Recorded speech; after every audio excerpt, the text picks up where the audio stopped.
Renungan Hari Rabu 16 Juni 2021.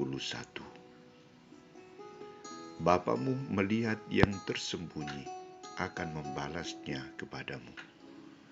Bacaan pertama diambil dari surat Paulus yang kedua kepada jemaat di Korintus, bab 9 ayat 6-11, dan bacaan Injil dari Injil Matius bab 6 ayat 1-6, ayat 16-18. Saudara-saudariku terkasih, dalam khotbah di bukit, salah satu tema pengajaran Yesus adalah memberi sedekah, berdoa, dan berpuasa. 3 tindakan ini merupakan wujud nyata dari ungkapan kasih dan iman seseorang kepada Allah dan sesamanya. Dan 3 tindakan ini adalah kewajiban atau tuntutan yang wajib dan harus dilaksanakan secara benar, baik dan sungguh-sungguh. Maka nada seruan Yesus kepada murid-muridnya bukan ajakan tetapi perintah dan larangan. Ingatlah, jangan kamu melakukan kewajiban agamamu di hadapan orang supaya dilihat mereka, karena jika demikian, kamu tidak beroleh upah dari Bapamu yang di surga.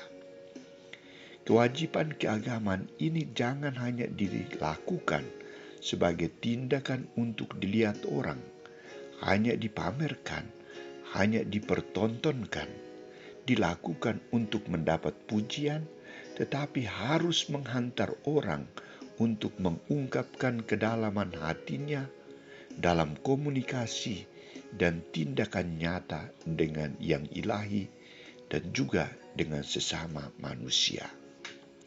Dan Allah sangat peduli, sangat menghargai perbuatan orang yang demikian dan tidak menghargai perbuatan orang yang hanya mau mencari pujian dan lain sebagainya.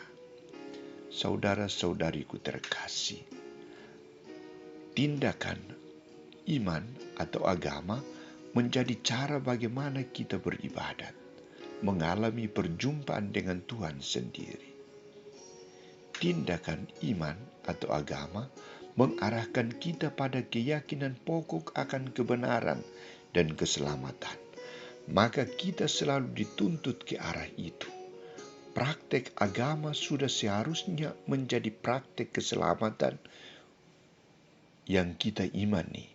Karena itu Yesus memberikan solusi yang baik kepada murid-muridnya dalam hal berdoa, berderma, dan berpuasa.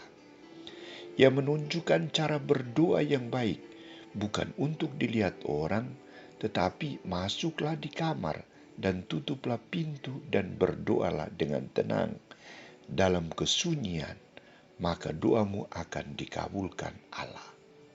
Ia juga menunjukkan cara berderma atau memberi sedekah yang baik, yang harus diberikan dengan tersembunyi, artinya diberikan dengan ikhlas tanpa paksaan dan tanpa mau mencari pujian dan hormat. Dan yang terakhir, ia memberikan cara bagaimana orang berpuasa yang baik dan benar, yakni membersihkan diri, meminyaki rambut, membuat diri menjadi aman, nyaman, dan menyenangkan. Penekanan Yesus dalam praktek doa, memberi sedekah, dan berpuasa adalah di tempat yang tersembunyi, jangan dilihat dan diketahui orang. Maka Bapamu yang melihat yang tersembunyi akan membalasnya kepadamu.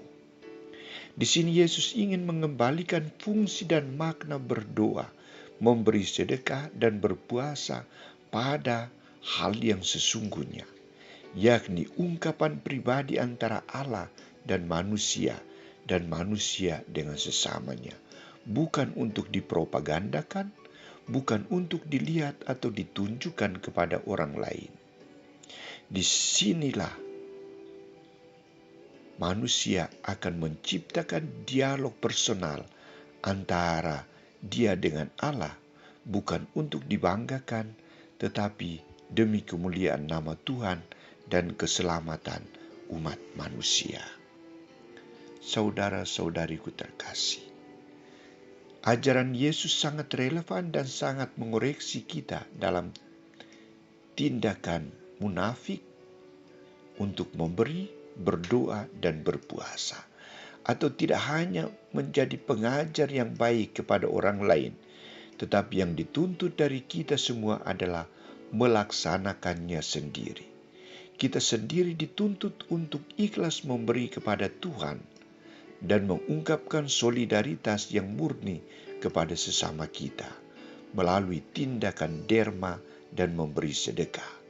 Kita juga dituntut untuk menciptakan komunikasi yang baik dengan Tuhan dalam suasana hening, sunyi, dan dalam tempat yang teratur, baik, dan menyenangkan. Kita juga dituntut untuk mempergunakan secara baik dan benar hari-hari puasa yang ditetapkan gereja. Atau, mari kita ciptakan suasana doa, derma, dan puasa selayaknya sebagai orang yang beriman Katolik.